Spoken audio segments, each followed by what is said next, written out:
Olá pessoal, aqui é o professor Carlos e hoje a gente vai falar sobre a TEDx na educação, tá certo? Então assim, vou falar um pouquinho, né, TEDx, a diferença entre TEDx e TICs, né? E aí falar também sobre vários aspectos aqui na TEDx na educação. Então para a gente iniciar aqui, falar um pouquinho sobre a definição, né, do que é TEDx, e aí eu vou estar usando alguns recursos aqui, eu vou falar um pouco mais para frente. Mas assim, para a gente definir o que é TEDx, né, então seria tecnologias digitais de informação e comunicação na educação, né, que engloba um conjunto de recursos tecnológicos digitais utilizados para enriquecer o processo de ensino e aprendizagem em ambientes educacionais, né. Isso inclui dispositivos, softwares e plataforma online que facilitam a transmissão do conhecimento, aqui transmissão, né, que a Paloma não gosta, o Paulo Freire também não gosta, né, ou não gostava, né, desse termo transmissão de conhecimento, que está totalmente associado com a educação tradicional, né, mas é uma forma de pensamento também. Mas todos esses recursos promovem a interação entre professores, alunos e proporcionam a experiência de aprendizagem mais dinâmica e personalizada, né? O uso efetivo das TEDx pode oferecer benefícios como maior acesso à informação, à aprendizagem, personalização do ensino e desenvolvimento de habilidades digitais essenciais para a participação na sociedade atual, né? Então, hoje eu estou utilizando vários recursos aqui, né, de TEDx, né? Então, para gravar essa aula, eu estou usando o OBS, né? Essa legenda parece que parou de funcionar, deixa eu ver. Vamos ver se ela volta muito a funcionar. Sempre tem que estar olhando e também ela não é tão boa assim, né? Mas é um recurso interessante, né? Que é o RP Captions, que é logado diretamente pela uma janela da internet, né? A gente consegue colocar aqui essas legendas, né? A apresentação eu estou fazendo no Canva, né? Que também é um recurso aqui que por enquanto está muito bom, está disponível. A gente do Instituto Federal, a gente tem um acesso um pouco melhor como professor, né? Tem duas contas do Canva, uma do Carlos.Silva e outro do e-mail oficial, né? E nesse e-mail oficial eu consegui uma conta que tem todos os recursos livres, né? Para professores e para educação, né? E aqui também eu estou utilizando aqui para sistematizar um pouco, né? A aula fica um pouco longa, né? Porque tem vários termos que a gente vai trabalhar hoje e geralmente são vários termos, para a gente aprofundar a aula acaba ficando muito longa, né? Mas estou usando o Obsidian, né? Que é um recurso bem interessante, principalmente para quem está na graduação ou pós-graduação, para a sistematização do conhecimento do que a gente está aprendendo, fazer notas, e essas notas se interligam, né? Então, tudo que a gente estuda acaba se perdendo se a gente anota no caderno, se anota em outro lugar. Na internet eu usava muito o OneNote, né? Que é um recurso que dá para a gente armazenando informações, só que o Obsidian ele interliga as informações e dá para a gente fazer uma rede de conhecimentos, né? Então, para toda vez que eu preparar a aula, eu tenho que procurar, né, as informações, as referências, e aqui nesse Obsidian dá para sistematizar um pouquinho melhor, então eu comecei a trabalhar por tempo com ele, um recurso muito bom, né? Então, várias TEDx aqui que eu estou utilizando e a gente vai falar sobre TEDx, né? Bom, se a gente avançar aqui, então tem alguns tópicos que eu vou conversar hoje com vocês, né? E aí eu separei por partes aqui para tentar sistematizar junto com o Obsidian, que vocês não vão ver, mas talvez na próxima oportunidade de mostrar exemplos de TEDx, eu posso trazer o Obsidian para vocês conhecerem um pouco mais, que é um recurso bem interessante, né, para a gente sistematizar, principalmente quando a gente estava estudando, fazendo uma pós, fazendo uma graduação, acho que ajuda bastante a sistematizar os conhecimentos que a gente vai adquirindo, né, uma resenha, uma nota de um livro, uma referência, é bem interessante, né. Tem o Mendeley também, que é um recurso de referências, né, que é bem legal também, que eu não estou utilizando muito, mas é para sistematizar as nossas referências bibliográficas. certo? Mas a primeira pergunta aqui seria o que é TIC e TDIC, ou qual a diferença entre TIC e TDIC, né? Então, eu vou utilizar aqui as informações que eu coletei aqui, né? Então, aqui no caso, a diferença entre os dois, que um é tecnologia de informação e comunicação, e outro tecnologias digitais de informação e comunicação, né?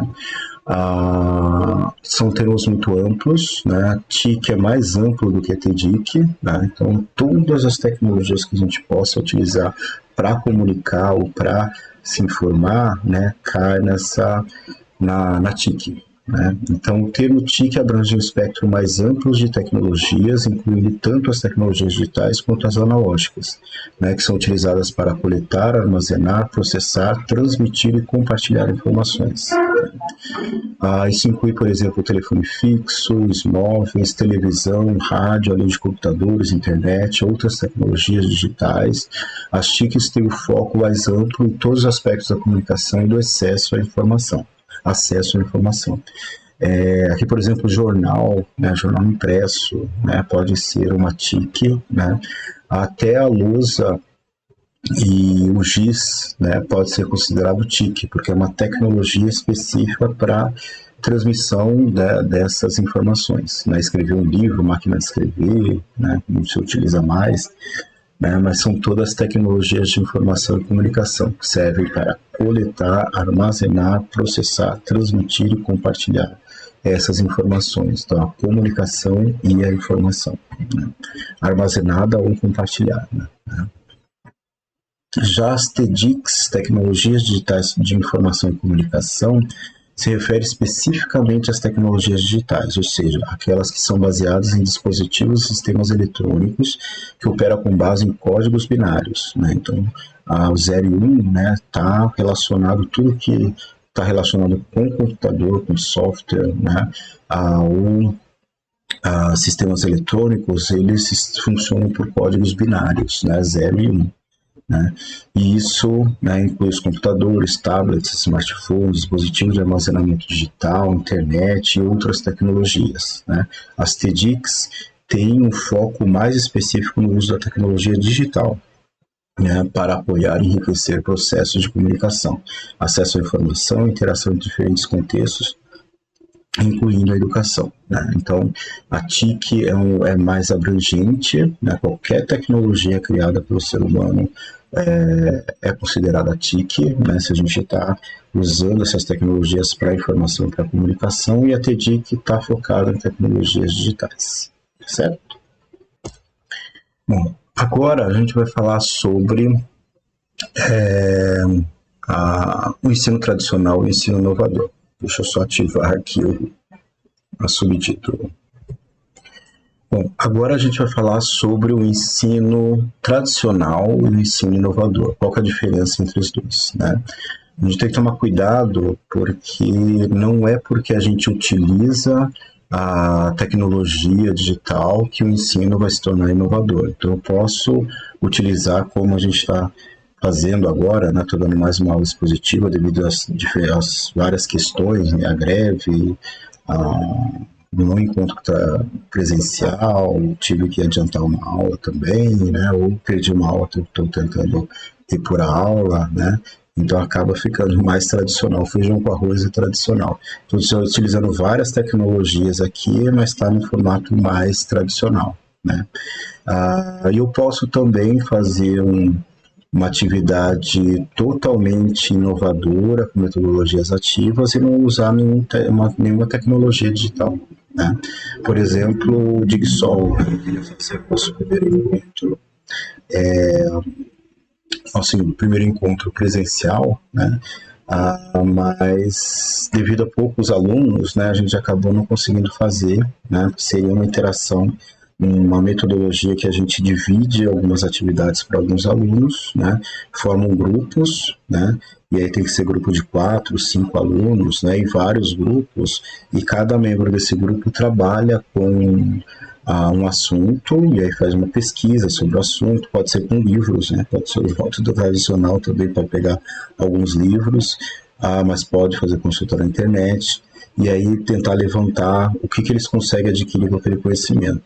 Aí juntam os especialistas de um conteúdo específico, separam os grupos, juntam os especialistas em um certo conteúdo, e aí depois eles voltam de novo ao grupo, né, para discutir e resolver um problema, né.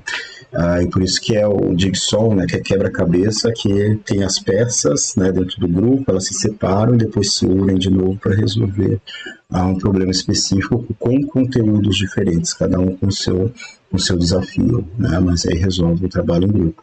E não precisa necessariamente de usar a tecnologia digital, né, para ser inovador, né. Então, se a gente for definir, né, pegar meu Obsidian aqui, o ensino tradicional inovador representam diferentes abordagens, né, no processo educacional, cada um com as suas características e objetivos específicos. O tradicional geralmente se baseia em um método de transmissão do conhecimento, né, então aquilo que condenava o Paulo Freire, ou pelo menos não gostava muito, né, diz o professor Song ser um transmissor de conhecimento, os conhecimentos estão centrados no professor e ele transmite para os alunos, né, com ênfase na instrução direta, memorização de fatos e conteúdos, e avaliação baseada em testes padronizados, né. Esse é o ensino tradicional. No ensino inovador, busca uma abordagem mais centrada no aluno, promovendo a participação ativa dos estudantes na construção do conhecimento. O desenvolvimento de habilidades do século XXI, né, como o pensamento crítico, a criatividade, colaboração e uso de tecnologias digitais e metodologias mais interativas e dinâmicas, como aprendizado baseado em projetos, gamificação, ensino híbrido, aprendizagem personalizada, né? Enquanto no ensino tradicional tende a ser mais estruturado e padronizado, o ensino inovador valoriza a flexibilidade, a adaptação e a diversidade de abordagens pedagógicas, né, para atender às necessidades individuais dos alunos e prepará-los para os desafios do mundo contemporâneo, né? Então, a princípio, o ensino inovador é um pouco mais complexo, é novo para alguns professores e é mais complicado de conseguir se adaptar a esse método inovador, né? O padrão é o que a gente aprendeu na escola e a gente continua aprendendo do modo tradicional e a gente acaba transmitindo um conhecimento indireto que a gente estudou, né, quase a vida inteira desse método tradicional. É difícil de passar para o novo ensino, mas como eu apresentei lá nas metodologias ativas, a gente pode ir transformando aos poucos, né? Deixa eu ver, acho que toda vez que eu passo lá para o Obsidian, talvez acaba as legendas parando um pouco, né? Mas eu vou ver se eu dou um jeito nisso. Bom, vamos ver se agora a gente consegue. Eu estou com 3 telas aqui agora abertas, o negócio de ter dica aqui está aumentando, né? Para eu tentar acompanhar aqui as legendas, né, que às vezes ela dá uma travada se eu troco de tela. Acho que agora vai dar tudo certo. Então, assim, como a gente estava discutindo, esse ensino tradicional é inovador, então não o uso da tecnologia, né, não significa que não pode ser inovador esse ensino, né? E aí, se a gente analisar, né, quais são os benefícios, né, do uso dessas TEDx, né? Então, tem alguns benefícios, né, tem prós e contras, mas vou listar aqui os prós, né? Então, qual seria o uso adequado das TEDx, né, das TICs, ou no nosso caso específico das TEDx, né? Quais são os benefícios que ela pode apresentar? Então, pode ter promover aqui uma maior participação dos alunos, né? Então, assim, como o foco é no aluno, o aluno tem que resolver problemas, ele está mais ativo, então provoca um engajamento maior dos alunos, né? Aqui no caso também desenvolve as habilidades do século XXI, né? Talvez eu vou deixar uma bibliografia, né, sobre essas habilidades do século XXI, né? E assim, se a gente procurar no Google Acadêmico, tem muitos artigos falando sobre isso, livros, né, sobre essas habilidades do século XXI. Mas abordagens inovadoras enfatizam o desenvolvimento de habilidades essenciais para o sucesso no século XXI, né, como pensamento crítico, criatividade, comunicação, colaboração e resolução de problemas.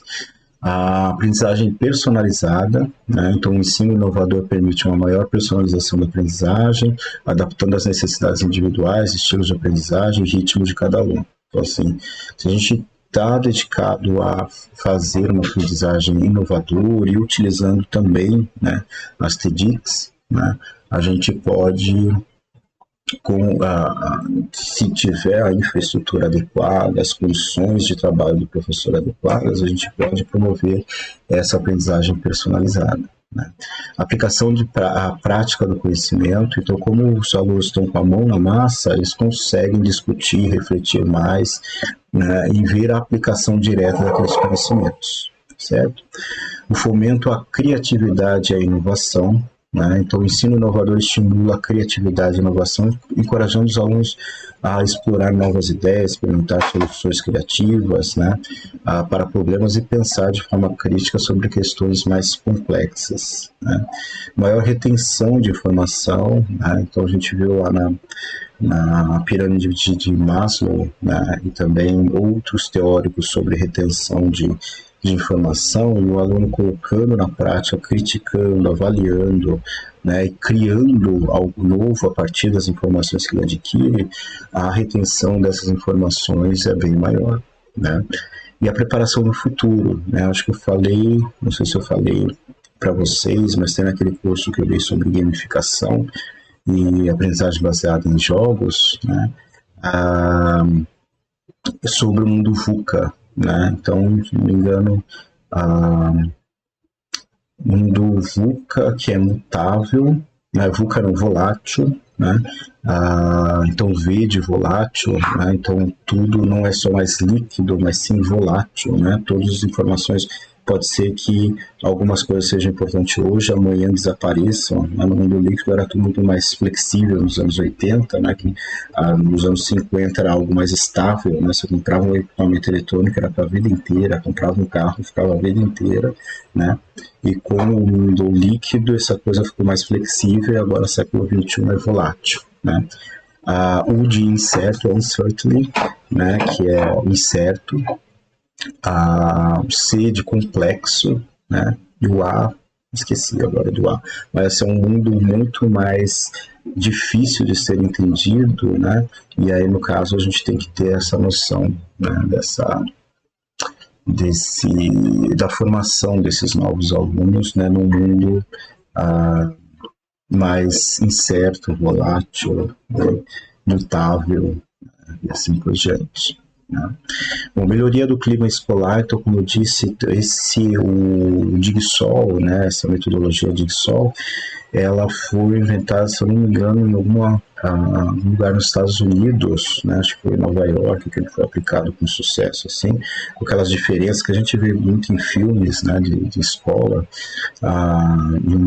nos Estados Unidos, principalmente em grandes cidades, onde você tem grupos de alunos muito diversos, né, então os negros, os latinos, os brancos, e aquela guerra, né, entre esses grupos de alunos, né, orientais, né, e esse DIGSOL foi implementado numa escola e fez bastante sucesso porque conseguiu integrar os alunos, né, por causa dessa interconexão. Os alunos não se conversam, têm preconceito um contra o outro, e quando ele vai entendendo como funciona a vida um do outro, eles conseguem aceitar mais o outro, né? E esse é um grande problema quando essas crianças viram adolescentes, né? E aí o mundo é preto ou é branco, né? E aí fica mais difícil da interação com o outro, né? Bom, esses são alguns benefícios, né, do uso da tecnologia ou do ensino inovador, né? Então, essa junção de TEDx e ensino inovador, né, dá um match muito grande. Aí, juntar com as metodologias ativas, né, a gente consegue, se bem aplicado e com paciência, com reflexão, a gente consegue melhorar bastante, né, as nossas aulas, né? Aqui sobre as condições e a infraestrutura, né? Então, quais são as condições para que a gente consiga utilizar em sala de aula, né, essas TEDx, né? Então, assim, o que é importante, né? Listar alguns itens aqui, a conectividade da internet, alta velocidade, né? Então, por exemplo, uma escola que a gente trabalhou em Capivari, que tinha uma sala de computador, mas a internet não era muito boa. Então, alguns recursos ficavam limitados, né? Ou a internet fica muito instável, né? Aconteceu esses dias no Instituto Federal, a internet estava instável, estava fazendo o Kahoot com alguns alunos, e alguns alunos não estavam conseguindo responder porque estava dando uma instabilidade na internet. Como é muito dinâmico o Kahoot, aí se não tiver internet boa, aí os alunos ficam meio frustrados porque não conseguiram responder a tempo. Tem um tempo para responder as questões, né? Então é mais complicado. Né? Dispositivos tecnológicos adequados, né? Então, por exemplo, se tem computador, se tem um tablet, né? Teve o caso dos tablets que foram distribuídos nas escolas, aí não deu muito certo, porque só tinha software do Mac, né? Os professores não sabiam utilizar direito, então, assim, não é só ter a tecnologia, então, como os outros itens que eu vou falar, o acesso a software e aplicativos educacionais, então, que aquele software e aplicativo também esteja relacionado com a vivência do professor, né? Então, software e aplicativos educacionais, sala de aula equipada com tecnologia, por exemplo, a gente tem no Instituto, toda a sala de aula tem data show, né? E tinha lousas interativas, né? Quando a gente chegou tinha televisões, né, que ficou por muito tempo, acho que só depois da pandemia que tirou as televisões da sala, que a gente nunca utilizou, uma vez foi utilizar, não funcionava a televisão, né? Então, assim, a sala de aula equipada com tecnologias adequadas, né? Laboratório de informática e espaços criativos, então, por exemplo, a gente tem 7 laboratórios de informática e o espaço maker, né, que dá para fazer atividade, nem todos os professores estão acostumados, mas é um espaço bem interessante para a gente conseguir desenvolver várias estratégias e metodologias junto com os alunos. E aqui, não menos importante, a formação e capacitação dos professores, né? Então é bastante importante não só colocar tecnologias digitais na escola, mas sim capacitar esses professores para o uso adequado desses equipamentos, né? Suporte técnico e manutenção de equipamentos, então assim, tem esse grande problema também, né, de se eu não tenho suporte técnico e a manutenção constante dos equipamentos, eles acabam ficando, né, obsoletos, né, se tem algum problema o professor não usa mais, né, e aí fica abandonado lá os equipamentos e ninguém usa. Né, assim como outros recursos na escola, né, laboratório. Eu fiz um estágio numa escola na Barra Funda, né, que tinha um laboratório de química que estava fechado por mais de 10 anos. O pessoal nem sabia onde estava a chave do laboratório. Né? O laboratório de física virou depósito, o laboratório de biologia virou sala de cinema, né? O laboratório de química estava trancado porque o pessoal tinha medo de entrar e as faxineiras não queriam entrar porque tinha medo das substâncias que tinham lá dentro, né? E ficou fechado por vários anos.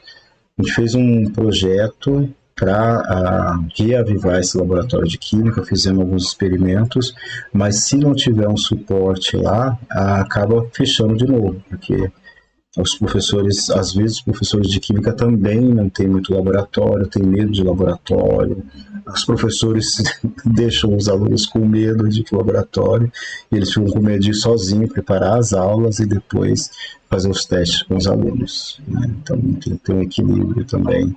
Né? Tem que ter segurança, mas também não tem que causar medo para que eles nunca usem no laboratório. Né? Bom, ambientes flexíveis e adaptáveis, então, por exemplo, móveis, que você pode formar uma mesa redonda, né, para debates, mesa em dupla, né, juntar as carteiras ou separar as carteiras para estudos individuais. Então, tem alguns móveis específicos para essas salas mais ativas. Né? Então, a gente tentou fazer isso lá no Espaço Maker, que era para ser Espaço Maker e uma sala de aula interativa, né? Ou flexível, mas acabou não dando certo, os móveis são muito caros, mas quem sabe no Campus Novo a gente consiga fazer esse espaço, né, de um ambiente mais flexível para diferentes tipos de aulas. Né? A gente no espaço maker tem um espaço ali que é um pouco mais diferente, né? Mas não é o ideal, né? Mas já é um começo, né? Acesso equitativo para todos os alunos. Então, assim, é importante garantir que todos os alunos tenham acesso equitativo à tecnologia e recursos educacionais, né? Minimizando a lacuna digital, promovendo a inclusão, né? Então, é importante que todos os alunos tenham acesso igual. Se for o acesso de casa, por exemplo, então a gente vai garantir que todos tenham o mesmo tipo de internet, né? E se for na escola, que tenha espaço para todo mundo trabalhar dentro desses espaços com tecnologias, né?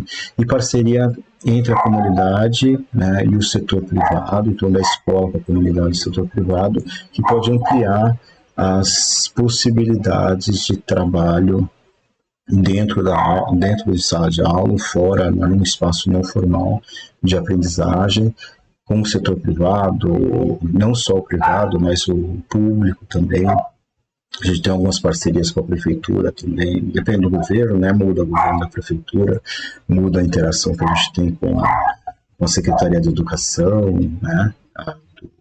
A Secretaria de Educação Municipal, né? Do Estado a gente tem uma boa comunicação. E as empresas também, né? Tem algumas empresas que a gente fez até um contato de resolver alguns problemas para a empresa, né? E aí talvez utilizar alguns equipamentos das empresas, mas está meio parado também essa parte, mas é bastante interessante a gente ampliar esses horizontes, né, de tecnologia para a comunidade e para o setor privado também, tá certo? Bom, sobre a questão do migrante nativo digital, né? Então aqui nesse caso, acho que vocês já ouviram falar sobre esse termo, né? Nesse curso acho que já foi falado bastante, não na minha disciplina, mas em outras disciplinas, né? Sobre migrantes digitais e nativos digitais. Então, migrantes digitais geralmente são as pessoas que nasceram no século XX e os nativos que nasceram no século XXI, né? Então, por exemplo, na minha época, quando eu estava na graduação, eu não tinha computador, tinha um computador muito lento no laboratório, quando eu fazia iniciação científica, fui ter um celular, né, acho que em 98 eu tive um celular, que era só receber e fazer chamada. Antes eu tinha um bip, né, que tinha que mandar mensagem, telefonar do orelhão para mandar um bip, poucas pessoas tinham telefone, né. O celular também popularizou um pouco, acho que foi em 98, popularizou um pouco mais o celular, era caro ainda, mas era possível comprar. Até quando eu fui para a Alemanha, eu vendi para uma amiga minha, né, o celular, né, com a linha do celular. Outra coisa também na minha dissertação de mestrado, eu não conseguia ler pelo computador e também não conseguia digitar diretamente assim as ideias direto no computador, né? Também era difícil. Como migrante digital raiz, né? Eu tinha que imprimir o que eu escrevia no computador e eu escrevia à mão e depois digitava o que eu tinha escrito para o computador, né? E aí, como eu tinha feito o curso de datilografia nos anos 80, então aí para mim era mais fácil digitar, mas não transmitir diretamente o que eu estava pensando para o computador. Para mim era complicado. Com o tempo eu fui me acostumando. No doutorado aí já fui conseguindo me acostumar, né? Livros também, né? Acho que em conversa com o Eduardo, o esposo da Paloma, ele falando sobre os e-books, né? Que eu não gostava de e-book. E ele, em conversa com ele, eu acabei, então vou testar, né, para ver se eu consigo ler, né? E passou um tempo, eu já estava conseguindo, né, conseguia me concentrar lendo pelo celular, né? Então, você está numa espera, está em algum lugar que você está ali com o celular à mão, né? A gente não consegue levar livro para todos os lugares. E aí eu comecei a ler e hoje em dia eu consigo, é a mesma coisa, se eu leio no livro é mais interessante, você pode fazer anotação, mas pelo celular dá para fazer anotação também, mas eu mais leio no celular, né? Ainda não tenho esse hábito de anotar no e-book, né? Só quando estou lendo o e-book no computador eu consigo fazer anotações, né? Então, essa diferença entre os migrantes digitais e os nativos digitais. Então, migrantes digitais, né, são aqueles que cresceram antes da proliferação da tecnologia digital. Pode ter até uma abordagem mais cautelosa em relação às tecnologias digitais. Então, a abordagem em sala de aula então, é um pouco mais reservada desses migrantes digitais. Né? Já os nativos digitais cresceram imersos na era digital, podem ser mais propensos a adotar e experimentar novas tecnologias com mais facilidades. Né? Então, o pessoal agora que estamos em 2024, o pessoal que está mais de 20 anos já são nativos digitais e tem mais facilidade, né, para utilizar essas tecnologias. Tá? Habilidades digitais, então os nativos digitais geralmente têm habilidades digitais mais desenvolvidas em comparação com os migrantes digitais. Né? O estilo de aprendizagem, então como eu disse, para aprender, os nativos digitais conseguem essa flexibilidade de aprender, por exemplo, com um recurso digital, como celular, computador. Os migrantes digitais, como eu disse no início, era bem difícil, mas a gente vai se acostumando aos poucos, né, até se acostumar. Né? Comunicação e colaboração. Então, para os nativos digitais é muito mais fácil, né, essa comunicação digital, né, com mensagem de texto, redes sociais, videoconferência. Né. Depois da pandemia, acho que os migrantes digitais conseguiram entrar. Né. Eu não gostava de Moodle, não gostava de videoconferência. A gente tinha uma sala de videoconferência que era todo um equipamento para fazer a videoconferência. Hoje em dia a gente faz até no celular, dá para fazer a videoconferência. Né. Então, acho que deu um boom nesses migrantes digitais, eles tiveram que aprender a força depois da pandemia, né? A questão da comunicação e o trabalho em colaboração. Né? Hoje em dia, os professores preferem uma reunião online, né? Tem os seus prós e seus contras, né? A participação, às vezes, é reduzida quando é uma videoconferência, né? Do que quando é presencial, né? Mas a gente está se adaptando. Né? Então, a eficiência, talvez, dessas reuniões à distância, talvez não seja tão interessante. Né? Na pandemia também, né, com as aulas remotas, né, a gente tinha bastante dificuldade também da interação dos alunos. No início até tinha, né, mas depois foi caindo essa interação dos alunos nas aulas. Né? Bom, adaptação ao ambiente digital. Os nativos digitais podem adaptar-se mais facilmente a ambientes de aprendizagem digital, com plataformas de aprendizagem, né, o Moodle, né, e os migrantes, como eu, tiveram mais dificuldade. Né, mas a gente aprendeu. E o acesso equitativo à tecnologia. Então, por exemplo, a gente tem, né, hoje em dia os smartphones, tem as interações, mas talvez esse acesso equitativo, algumas pessoas têm acesso limitado, né, tem a quantidade de dados que ela não pode ficar por muito tempo na internet, senão acaba os dados, né, então não tem muito acesso ao Wi-Fi, né, e outras pessoas talvez tenham esse Wi-Fi livre, né, ou talvez os pais, né, tenham em casa, né, e outros não tenham condições de ter esse acesso, né, então é bem complicado, né, então não só os nativos digitais eles estão mais atentos, mas por outro lado pode ser que esses nativos não foram iniciados nessa natividade, né, digital, então tem talvez um acesso limitado a essas tecnologias, certo? Bom, e aí que a gente vai falar sobre um tema um pouco mais complexo, que seria a sociedade do conhecimento. Não é tão complexo, né, mas é um termo um pouco diferente, mas tem tudo a ver com o que a gente está passando atualmente, né? Então, na sociedade do conhecimento, o termo sociedade do conhecimento, né, se refere a uma sociedade em que o conhecimento e a informação desempenham um papel central na economia, na cultura e na vida cotidiana. Então, a gente percebe hoje em dia, né, que qualquer informação, qualquer fake news, qualquer escândalo, né, pode modificar tudo na nossa vida, né? A economia, a cultura, a nossa vida cotidiana, decisões que a gente tem que tomar, né? Ver lá da vacina, né? Que algumas pessoas nem tomam vacina até hoje, né? Do Covid, né? Então, por causa de informações, de trocas de informações, às vezes corretas, às vezes não, né? Muda totalmente o nosso comportamento na vida cotidiana, cultura, economia. né? Então, nesse tipo de sociedade, o acesso ao conhecimento, sua criação, disseminação e utilização são fundamentais para o desenvolvimento econômico, social e humano, né? Se a gente observar bem, né, a definição dessa sociedade do conhecimento é a nossa sociedade atual, né? Qualquer informação, né, pode influenciar, né, sociologicamente, humanamente, economicamente, em todos os aspectos da vida e sociedade, né? A sociedade do conhecimento é caracterizada pelo rápido avanço tecnológico, pela digitalização da informação e pela valorização do capital humano como principal recurso produtivo, né? Ela promove a inovação, a criatividade, a aprendizagem ao longo da vida, a colaboração entre os indivíduos e organizações, né? Buscando constantemente gerar e compartilhar conhecimento para resolver problemas, impulsionar o progresso e melhorar a qualidade de vida das pessoas. Então, assim, aqui tem só coisa boa, né? E, assim, se usada de maneira adequada ou refletida de maneira adequada, pode ser muito positiva, né, essa sociedade do conhecimento, né?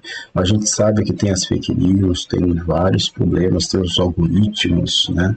Tem um filme chamado Rede de Ódio, né, que é um filme bem forte, né, de um menino que é muito bom com redes sociais, com tecnologia, e ele acaba promovendo, né, uma tragédia, terrorismo, influenciando terrorismo, entrando em redes sociais, entrando em jogos virtuais, influenciando várias pessoas para conseguir causar um ato terrorista, né? Então é bem complicado, né? Tem um documentário também, não sei se é na Netflix, falando sobre os algoritmos, né, e como que as redes sociais influenciam as pessoas, né, e querem que as pessoas fiquem direto olhando para as telas dos celulares, de Facebook. Acho que é mais focado no Facebook, né, que já está ficando fora de moda, mas Instagram, TikTok, vídeos, né.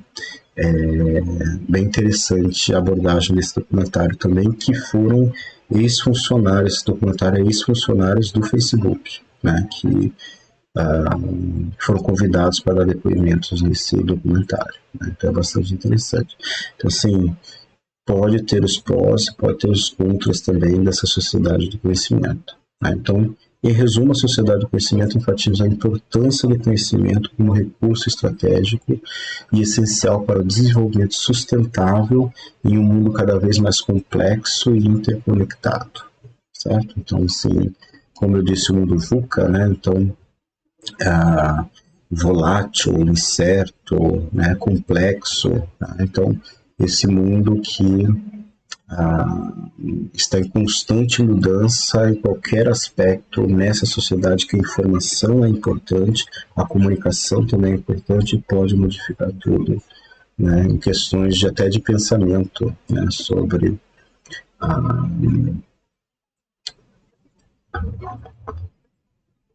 o que acontece no mundo, né? Deixa eu só, acho que está entrando um pouquinho aqui, deixa eu ver se eu consigo adaptar um pouco melhor aqui. Tá entrando ali do outro lado, mas vai ficar um pouquinho ali, não vai atrapalhar. Bom, e aí no caso, os nossos próximos temas, ainda tem uma gama de coisas que eu quero falar, já está em 38 minutos, vou ver se eu acelero aqui, né? Mas aqui há questões de aspectos éticos, né?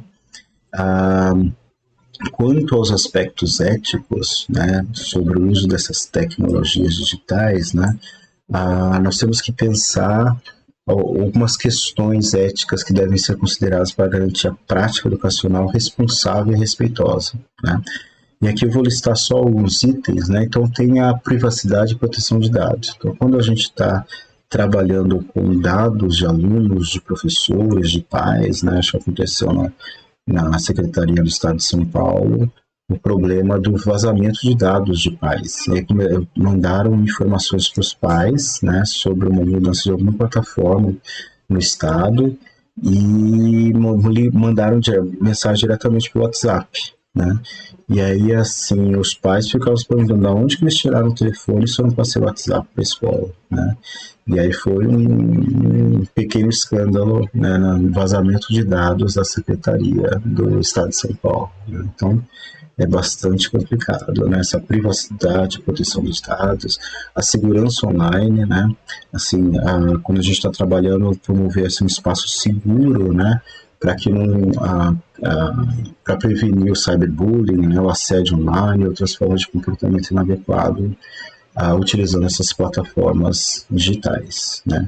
O acesso equitativo, como eu já falei várias vezes, né? Então, a gente tentar fazer com que todos os alunos tenham o mesmo acesso, né? Para tentar minimizar essa lacuna digital, né? E promovendo a inclusão social, né? De todos os alunos. Os direitos autorais e a propriedade intelectual, isso é bastante importante quando a gente usa em material, né? Nos nossos materiais didáticos, né? E até vocês que vão fazer alguns trabalhos que tem que ter uma referência mais acadêmica, né? Então, assim, os textos que a gente utiliza, eles têm que, se não é uma afirmação que eu estou fazendo, né? Mas sim que eu fiz uma pesquisa, né? E estou refletindo sobre as ideias de um certo autor, então eu tenho que referenciar de maneira adequada, né? Então tem a citação direta, eu coloco exatamente a frase que o autor colocou, aí tem a maneira correta, colocar entre aspas, né? Ou no parágrafo recuado, se eu coloco tudo que o autor, ipsis literis, né? O que o autor colocou, ou se não, se eu estou parafraseando um certo autor, as ideias de um certo autor, eu também tenho que referenciar, né? Além de vídeos da internet, imagens da internet que eu uso como recurso digital, né? Reportagens, então tudo isso a gente tem que tomar um certo cuidado para garantir aqui os direitos autorais e a propriedade intelectual, né? A questão dos algoritmos, né, e viés. É importante estar ciente do potencial do viés algorítmico em tecnologias de aprendizagem automatizada, garantindo que algoritmos e sistemas de inteligência artificial sejam desenvolvidos e utilizados de forma ética e imparcial. Então, aqui, por exemplo, pesquisas na internet, elas tem naquela série, naquele documentário que eu falei, né? Quando você acessa, tem um algoritmo que dependendo do que você procura, ele vai te relacionar com outros pesquisadores, outras pessoas que procuraram a mesma coisa e o que aquelas pessoas gostam também. E aí esse algoritmo vai te levando para lugares que talvez você nunca pensou sobre aquilo, mas acaba essa inteligência artificial te mandando algumas informações que pessoas com o mesmo perfil, né, acabam entrando e comprando pela internet, assim por diante, né? Alguns têm uma visão que é interessante, porque facilita as procuras. Por outro lado, pode ser que, e aí eu acho que acontece nesse documentário também, que esses algoritmos acabam influenciando para que as pessoas pesquisem coisas mais populares e acaba caindo em site de violência, bullying, até coisas bem mais profundas e mais tristes, né? Porque as pessoas gostam de informações ruins, gostam de ver tragédia e assim por diante, e acaba... um dia desses eu estava pesquisando algum vídeo no YouTube e sempre estava aparecendo vídeos de como maquiar ou limpar um cadáver, né? Eu falei, gente, mas por que isso está aparecendo? Apareceu várias vezes, né? Uma coisa absurda, isso no YouTube, né? E eu nem entrei no vídeo, mas aparecia assim o rosto de uma pessoa morta, assim, uma coisa horrível. E talvez as pessoas se assustem, mas ficam curiosas e acabam entrando e acaba aparecendo mais coisas sobre aquele assunto, né? Então tudo isso é de inteligência artificial, né? E a gente tem que tomar um pouco de cuidado. Bom, aí aqui no caso a acessibilidade, né? Então devem ser acessíveis para os alunos com deficiência, né? Então aqui as TEDx, a gente pensar sobre a acessibilidade, né? A gente sabe que a inclusão está um pouco melhor hoje em dia, então os alunos que têm algumas dificuldades, talvez no uso de tecnologias, alunos que não enxergam, têm baixa visibilidade, ou não, são cegos ou surdos, né, e não conseguem entender. Aí a gente tem que ver como que a gente adapta também essa tecnologia para aumentar essa acessibilidade. Né? O uso responsável das redes sociais, né? Então, assim, quando a gente utiliza fotos dos alunos, né? Então tem que tomar um pouco de cuidado, ainda mais quando os alunos são menores de idade, né? Então, e aí talvez a troca de informações, né, em redes sociais, a gente tem que tomar um pouco de cuidado, né? Então, uso responsável. Equilíbrio entre o digital e o analógico, né? Então, assim, talvez em certos momentos é interessante a gente dar uma aterrada, né? Não ficar só voltado para a parte digital, né, o uso de tecnologias digitais, mas voltar um pouco para o analógico, para o mão na massa, né, produzir alguma coisa física, né, e aí talvez o equilíbrio é sempre, ou a harmonia, né, entre o analógico e o digital também é bastante interessante a gente pensar sobre isso. Certo? Bom, e aí no caso, esses 3 temas, né, as redes sociais, né, então, como eu já disse anteriormente, né, o uso adequado das redes sociais, é possível utilizar a rede social como TEDIC, né, eu fiz um trabalho uma vez pelo Facebook, que os laboratórios eram eventos, né, num grupo fechado de alunos, e aí para cada laboratório de química, né, a gente fazia um evento no Facebook e aí os alunos compartilhavam os resultados deles nesse evento dentro do grupo desses alunos. E foi interessante que eu usei acho que uns 3 anos seguidos, acho que até antes da pandemia, e aí a cada ano entravam novos alunos, então eles colaboravam, incrementavam esse grupo e os eventos, né? Então foi bem interessante, né, o uso das redes sociais. Dá para utilizar pelo WhatsApp. Tem um professor meu que é da USP de São Paulo, da Faculdade de Educação, que ele tem alguns trabalhos de uso de redes sociais para o ensino, né? Então, como a gente atende o aluno pelo WhatsApp, por exemplo, pelo Facebook, né? E como que a gente se comunica com o aluno e como que a gente, por meio dessa comunicação, promover a aprendizagem do aluno, né? Pelo menos facilitar, né? E aqui também, quando a gente usa recursos, tem os órgãos governamentais, né? Então, assim, plataformas, né, digitais de material didático, né, é muito mais garantido a gente utilizar de órgãos governamentais. As privadas também têm várias coisas interessantes, por exemplo, o Canva, né, o Kahoot, né, só que às vezes essas plataformas digitais livres, né, elas começam a cobrar, e aí a gente fica órfão de algumas plataformas digitais, né, tem o Prezi, tem várias plataformas que o Kahoot é um exemplo clássico, né, que tem utilizado com os alunos, mas assim, tem que fazer grupos, que pode agora só utilizar até 10 integrantes, né, para o Kahoot. E aí, assim, as salas de ensino médio são de 30 a 40 alunos, aí tem que fazer grupos para conseguir que todos consigam participar. E, então, assim, é sempre bom, né, as plataformas governamentais do MEC, dos estados, né, do estado de Minas é muito bom, do Paraná, né, de São Paulo tem alguns problemas, mas também tem vários recursos do Instituto Federal, né, tem vários recursos que a gente pode usar, compartilhar, né?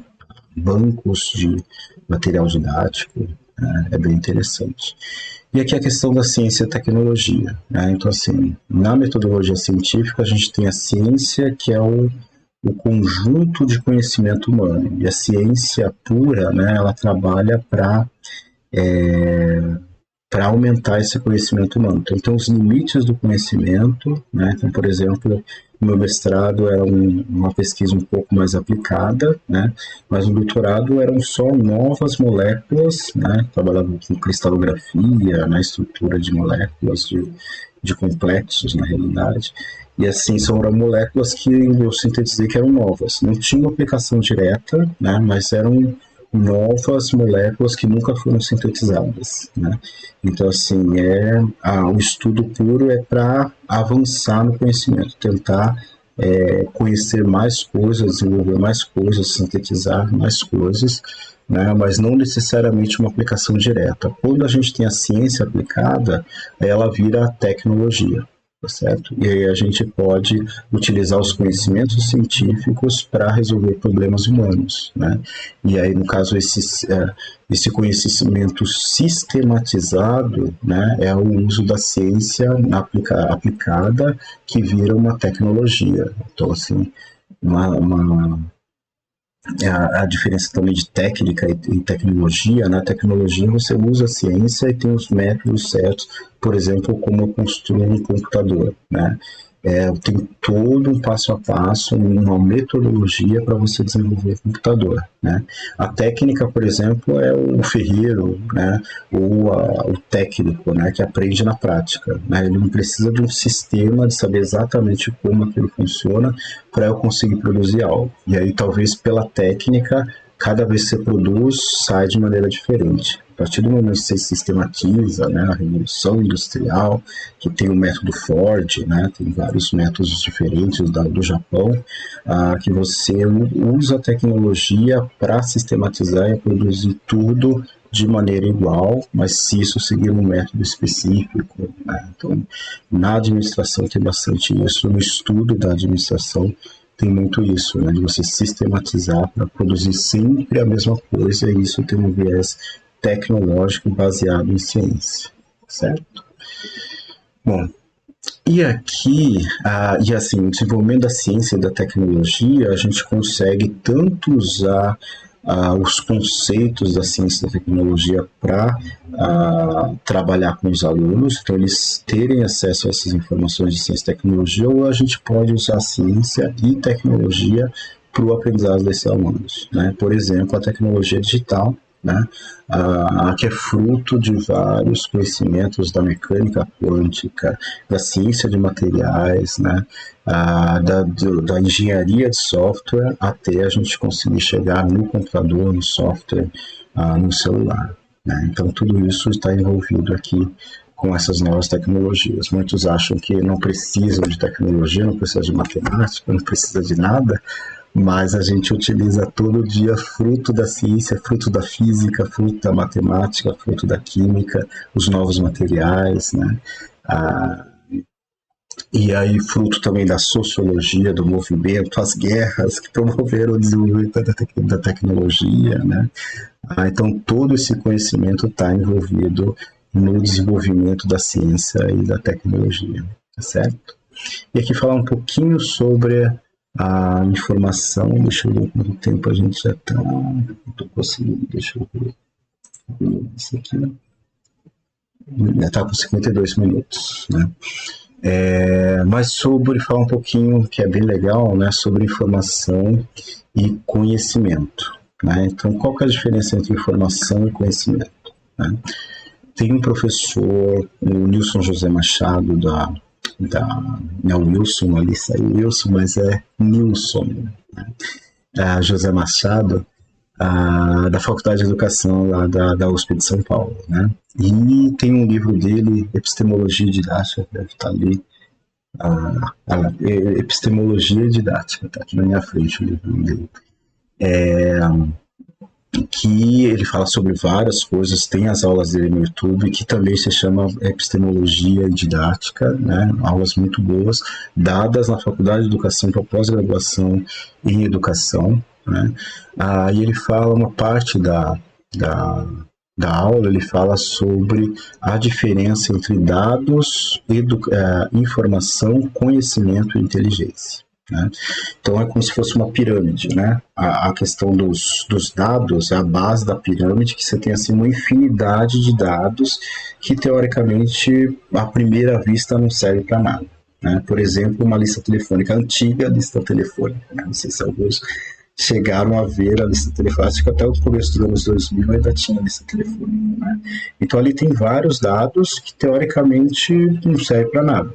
A partir do momento que eu preciso daqueles dados, um dado daqui, um telefone de uma loja que eu quero, né?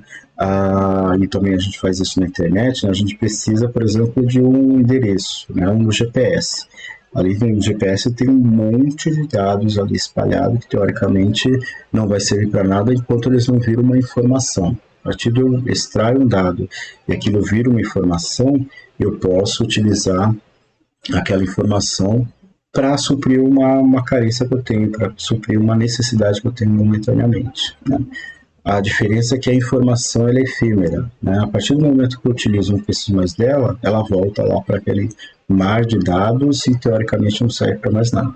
Só se eu usar com frequência, né? Mas mesmo assim eu posso usar hoje, eu esqueço, depois eu vou lá tenho que pesquisar de novo, né? Por isso que é bom o Obsidian aqui, que como eu falei, a gente consegue ir marcando as coisas e ali fica armazenado de maneira um pouco mais sistematizada, né?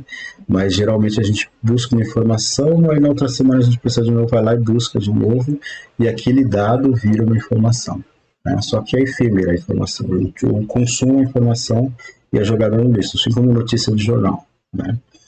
O jornal fica velho, você joga fora, porque aquelas informações já estão antiquadas, né?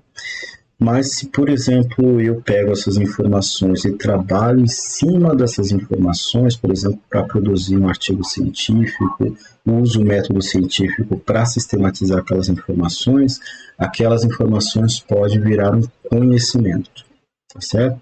E a partir de que eu sistematizo essas informações e viram conhecimento, eu posso, por exemplo, armazenar esse conhecimento, né, num livro, no site, no pendrive e assim por diante. Tá?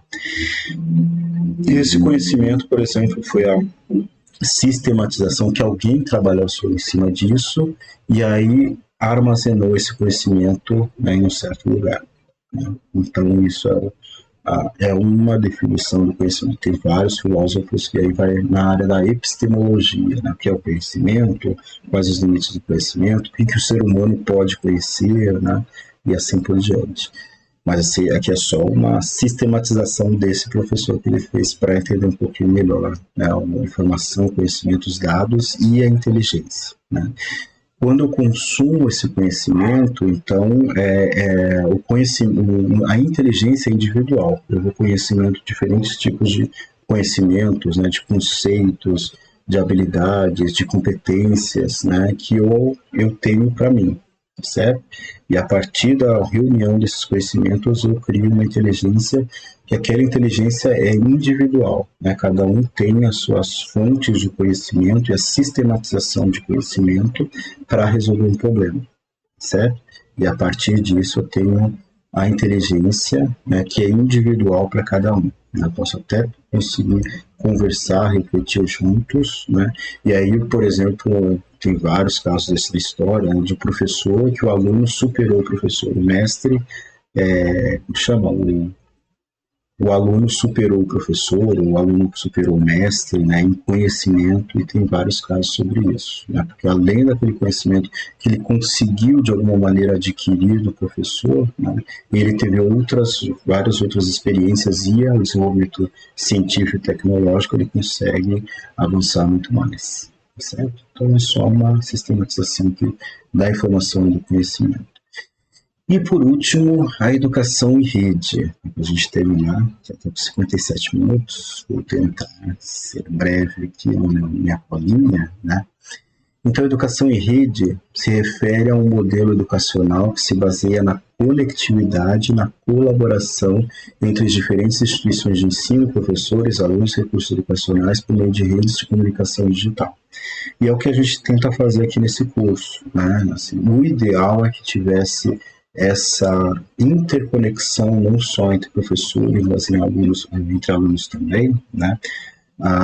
Estava fazendo assistindo umas aulas, né, numa plataforma que eu faço assinatura, né, no Instituto Conhecimento Liberta, e tem um professor lá que estava dando aulas de metodologias ativas, e ele falando professor que se formou no MIT, né, professor de engenharia, mas aí se aprofundou na área de metodologias ativas, e aí ele falando, né, sobre as diferentes contribuições dos alunos que estavam assistindo ao mesmo tempo de vários estados, né, contribuindo cada um com os seus conhecimentos também, né, para a fruição da aula, né, que é isso que a gente tenta fazer.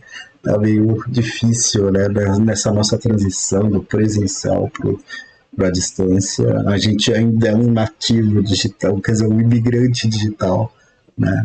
E aí talvez os alunos não estejam acostumados também com esse aprendizado em rede, né? Mas nesse modelo, a aprendizagem não está restrita ao espaço físico de uma única escola ou instituição, mas é ampliada através de conexões online que permite o compartilhamento de informações, conhecimento e recurso entre diferentes participantes da rede, né? Então, não se limita só em alunos, mas de talvez professor convidado, de instituições e assim por diante, né? A educação em rede valoriza a interconexão e a interdependência entre os membros da comunidade educacional, promovendo a colaboração, o trabalho em equipe e a construção coletiva do conhecimento. Isso pode incluir atividades como projetos colaborativos, troca de experiências e melhores práticas, debates online, coautoria de conteúdo educacional e participação em comunidade de aprendizagem virtual. Então, aqui no caso, essa aprendizagem em rede, essa educação em rede, né, tem várias possibilidades aqui de aprendizado, e o interessante que sempre aconteceu no nosso curso, né, que cada turma é diferente, as aprendizagens, as contribuições diferentes, a gente consegue, e isso ainda não era muito online, a gente teve durante a pandemia que a gente teve o ensino remoto, né? Mas tanto no presencial como à distância, né, a gente conseguia fazer essa reunião, né, de capacidades, de formações para tentar promover um aprendizado em comunhão entre os membros dessa rede, né? E era bem interessante, bem significativo, né? E aqui, para terminar, né, as tecnologias digitais desempenham um papel fundamental na facilitação da educação em rede, fornecendo plataformas de aprendizagem online, salas de aulas virtuais, fóruns de discussão, redes sociais educacionais e outras ferramentas de comunicação e colaboração. A educação em rede permite uma maior flexibilidade, acessibilidade, diversidade de oportunidade de aprendizagem, conectando os alunos e professores além das fronteiras físicas e geográfica, promovendo uma abordagem mais inclusiva e integrada à educação, né? Então, assim, não sei se vocês conhecem, tem várias plataformas, né, hoje em dia, com essa educação em rede e a popularização da educação, né? Não sei se foi bom ou se foi ruim, né? Por um lado, é muito bom porque abriu as portas às universidades, né? Todo mundo tem acesso a qualquer universidade, mas, por outro lado, o engajamento diminui um pouco também, né, na participação nessas atividades de aprendizagem em rede, né? Então, por exemplo, a Universidade de Harvard, do MIT, da Europa, do Japão, né? Tem algumas plataformas como o Coursera, o Veduca, né? Acho que no Veduca tem alguns cursos da Unicamp, da USP, né? Na Alemanha, algumas universidades abriram cursos de graduação online, não dá para fazer um curso de graduação na Alemanha, aqui do Brasil, né? Se inscrevendo, tem um processo seletivo, né, assim como aqui também, né, mas são cursos gratuitos na Alemanha, porque a universidade é pública, né, cursos gratuitos, né, e tem em alemão, tem em inglês, né, então vários cursos, não sei como é que está nos outros países, não tenho mais experiência com a Alemanha, e até ia fazer um curso, eu falei, não, vamos parar, porque já fiz muito curso, né, mas tem a possibilidade de fazer cursos online, em rede, com pessoas do mundo inteiro, né? Se a motivação é o aprendizado, então não falta recursos no mundo, né, para a gente desenvolver essa educação por meio das TEDx, né? Então, a importância dessa TEDx se utilizada com inteligência, né? Com sabedoria, como falava Alice, né? Ou falava o gato para Alice, né? Se ser usado com sabedoria, a gente pode construir coisas muito boas, né? Bom, então acho que é isso por hoje. Não é só isso, foi bastante coisa.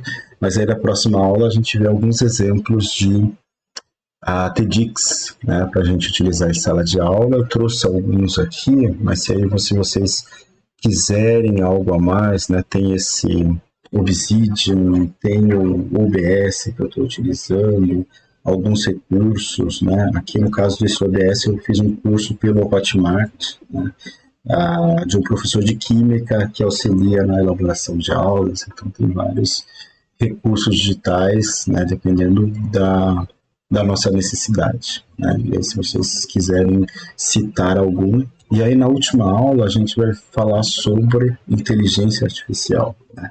Inclusive, eu estava assistindo essas aulas de metodologias ativas, né, que se o professor, né, tem medo da inteligência artificial, talvez ele não entendeu muito bem o que é educação, né? Porque a educação não é só, como a gente já sabe, no ensino tradicional, transmitir conhecimento, né? Ou fazer trabalhos, né, de casa, e sim articular essas informações para que as informações se tornem conhecimentos e que os alunos adquiram a inteligência, desenvolvam a inteligência para resolver problemas reais, né, na vida real, certo?